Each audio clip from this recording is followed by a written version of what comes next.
tous et bienvenue pour ce dernier épisode de l'ouverture des dieux saison 1 avec les 10 derniers boosters qui sont juste ici qu'on va ouvrir dans quelques instants.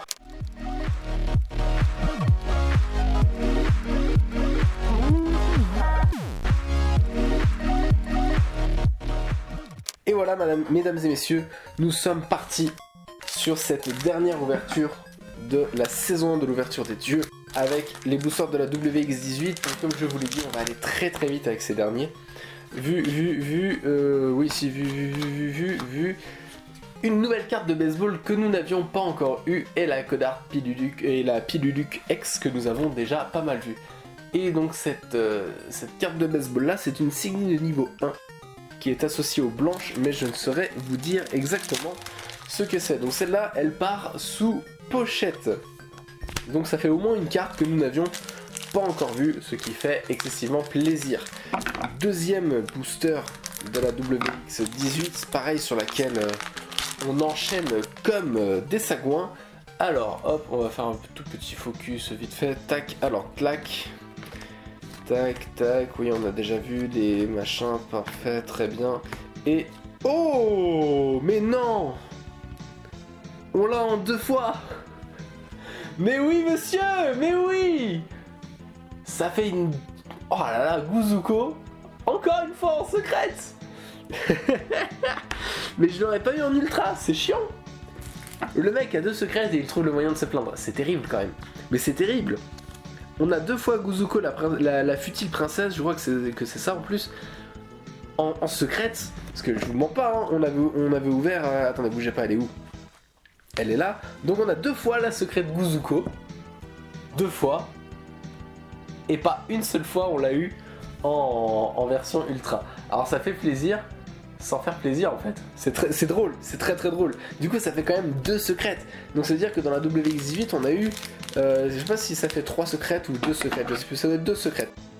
Mais c'est drôle. C'est triste, c'est drôle à la fois. Mais c'est génial. Ok, troisième booster de la WX18 qui nous réserve du coup encore des surprises. Je crois que celle-là nous ne l'avions pas encore vue.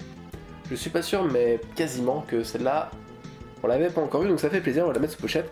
Ok, fantôme apparition, machin, et une nouvelle Signy blanche en version carte de baseball. Ça aussi, ça fait extrêmement plaisir. Donc ça fait 3 boosters et 3 cartes, et 4 cartes qu'on met sous pochette pour la WX18.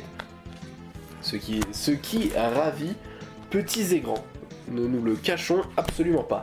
Et enfin le dernier booster de la WX18 de cette saison 1 de l'ouverture des dieux. Ah, ça fait quand même quelque chose, ce dernier booster de la WX18. Est-ce qu'on se le ferait pas normalement? Non, on va le rusher aussi, parce que WX18, on a vu beaucoup de choses quand même dessus. Donc ça c'est déjà vu, et c'est la deuxième fois seulement qu'on la voit, donc ça fait toujours plaisir. C'est déjà vu et c'est fort. Une carte pour Donna, et enfin la dernière carte c'est une Signy noire commune qui ne sert pas à grand chose je crois, puisque je n'ai pas décidé de la jouer dans mon deck Ulysse avec les démons. Enfin il me semble bien que c'est pour les démons en tout cas, et j'ai pas décidé de la jouer, donc bon, elle est en commune brillante. C'est toujours ça fait toujours une carte supplémentaire à mettre sous pochette. Ça fait donc toujours plaisir, mais ce n'est pas... ça ne casse pas 3 pattes à un canard. Et nous arrivons donc sur les deux derniers boosters de la WX14. Voilà, les deux derniers boosters de la WX14. Donc pareil, on va les rush un petit peu, parce qu'on a à peu près tout vu de la WX14 également. Et la WX14 c'était quand même un booster, une série plutôt intéressante. Ne nous le cachons pas. Et on commence tout de suite avec une carte que nous n'avions pas encore vue, et qui est très jolie, et c'est une pierre naturelle, ça c'est sûr et certain, mais je ne sais pas du tout laquelle c'est. Je pense que c'est du diamant, peut-être, ou du cristal de roche. À voir. Une Signy que nous avons déjà pas mal vue et qui est plutôt intéressante, c'est une Signy bleue, une Signy noire Agnelle, qui est très sympathique je trouve dans le deck Ange, avec Tama, je trouve que c'est très fort. Une Signy blanche qui je trouve pas ouf, une Signy verte que nous avons déjà pas mal vue, et un sort rouge que je crois nous n'avions pas encore vu, du coup je vais le mettre, un art rouge pardon, que je vais donc mettre sous pochette, mais qui est plutôt gentil. Ok, donc ça c'est la WX, c'est le premier booster de la WX14. Nous arrivons donc sur le dernier booster de la WX14. Est-ce que nous allons pouvoir obtenir encore une carte brillante? Parce que c'est vrai que je les ai pas sortis, mais peut-être qu'on va obtenir une carte brillante. Ah, une CB. Celle-là je crois que ça fait la 3e fois qu'on la voit du coup. Bon, j'aurais aimé avoir une autre CV, mais ça fait toujours plaisir. Une Signy rouge qui est une pierre naturelle également, une Signy verte, une Signy noire qui est... Ah, c'est pas Argain, c'est... j'ai mangé son prénom, je suis désolé. C'est pas grave. Une Signy blanche pour les labyrinthes.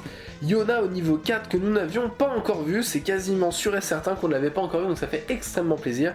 Et la dernière carte, c'est la Codart Fallen DMF qui n'est pas ouf. Qui n'est pas ouf, mais qui est là en full art. Donc ça, par contre, ça fait extrêmement plaisir. Donc une carte brillante pour terminer la WX14 et une Yona également qu'on met sous pochette. Et ça fait plaisir parce que ça réserve encore du coup pas mal de surprises. On est excessivement content. Et on arrive sur les deux derniers boosters de la WX09. Deux derniers boosters de la WX09 de cette ouverture des dieux incroyable.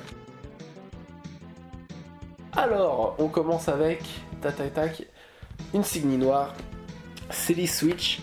Une Signy noire, je suis pas sûr qu'on l'avait déjà vue celle-là, non c'est une rare, je suis quasiment sûr qu'on l'avait pas encore vue. Donc ça fait très plaisir. Une Resona de niveau 4 qu'on n'avait pas vue, qui est une Resona de type arme, donc probablement qui va se jouer dans un deck potentiellement avec Tama. Ça peut être intéressant, je ne sais pas du tout à quoi ça sert, 15 000 attaques niveau 4, ça peut être fort, à surveiller. Une Signy rouge, très azur, bon c'est d'accord. Et enfin, une carte brillante de niveau 3 qui est une... ça doit être dry, du coup dry gaz peut-être, ou dry poison, ou dry the mold, je sais plus. C'est un poison en tout cas. Ça fait plaisir, ça fait également une carte brillante supplémentaire. Et il nous reste un booster de la WX9. Tac, le dernier booster de la WX09 de cette ouverture des dieux. Hop, alors... Et ben on n'aura pas de Elrig, ni d'art dans ce booster. C'est triste. J'aurais bien aimé avoir une Elrig supplémentaire, même si je l'avais déjà, mais c'est pas grave. Une Signy verte qui est... non, pas du tout. Si. Elles se crossent entre elles. Je suis pas sûr qu'on avait encore vu les deux ensemble, donc ça fait plaisir. Ok. Une Signy bleue, une Signy rouge, une Signy noire. Codart SMS, je ne suis pas sûr qu'on l'avait vu. J'ai un gros doute, je ne pense pas qu'on l'avait vu. C'est une jolie carte. C'est une jolie carte, mais je ne suis pas sûr qu'on l'a vu, c'est une rare, donc ça fait plaisir, on va la mettre sous pochette. Et une reprint qu'on n'avait pas vue, ça c'est sûr et certain, parce que ça ne me dit rien du tout. Elle est limitée, je sais pas à qui, mais elle est limitée à une Elrig. Et il va falloir surveiller ça, parce que c'est très joli. Très jolie carte qui part également du coup sous pochette, donc ça fait au moins... Donc ça va faire 3 cartes qui partent sous pochette, parce que je n'avais pas encore mis... Tac, tac, tac, et ça je suis sûr que j'y ai pas vu, donc je vais y mettre sous pochette aussi, et voilà. Et du coup il nous reste finalement plus que les deux derniers boosters de la WX11, ça y est, c'est la fin, on y arrive. Alors on enquille avec ce premier booster de la WX11, hop, clac, alors, je pense que c'est le booster avec l'ultra, puisque on a vu, ça se termine comme ça, potentiellement c'est l'ultra, la fameuse ultra qu'on cherche encore pour la WX11. Nous allons voir ça tout de suite avec une Signy... Alors attendez, je me suis perdu, je me suis retrouvé, ça y est. Une Signy noire, une Signy blanche, une Signy noire, une Signy verte qui est très jolie mais que nous avons déjà vue, une Signy verte, une Tama au niveau 3 qui est très jolie que nous n'avons pas encore ouverte. Très sympathique, il va falloir voir à quoi ça sert parce que potentiellement ça pourrait m'intéresser. Et c'est la dernière ultra, c'est une Signy noire qui est limitée, je sais pas à qui non plus. Peut-être, c'est potentiellement Yona. Non, c'est pas Yona du tout, donc ça doit possiblement être Ulysse aussi, je sais pas. À quoi que je ne connais pas. Est-ce que c'est une pierre naturelle? J'ai un doute, j'ai un doute sur dans quel archétype elle doit être jouée, j'ai un gros doute. Il va falloir surveiller ça, et ça coupe ici. Tac, hop, hop, voilà, et ça repart directement après. Donc c'est une Signy noire qui est extrêmement belle, on va pas se le cacher, elle est vraiment magnifique. Mais je ne sais pas du tout à quel archétype elle est associée, parce que je ne connais pas, je n'ai pas encore monté de deck avec cet archétype là. Il va falloir voir à qui c'est associé également puisqu'elle est limitée, mais elle est vraiment splendide et c'est la dernière ultra que nous ouvrirons de cette vidéo. Qu'est-ce qui pourrait nous arriver dans ce dernier booster? Potentiellement on pourrait, potentiellement, avec énormément de chance, mais on pourrait trouver une secrète rare.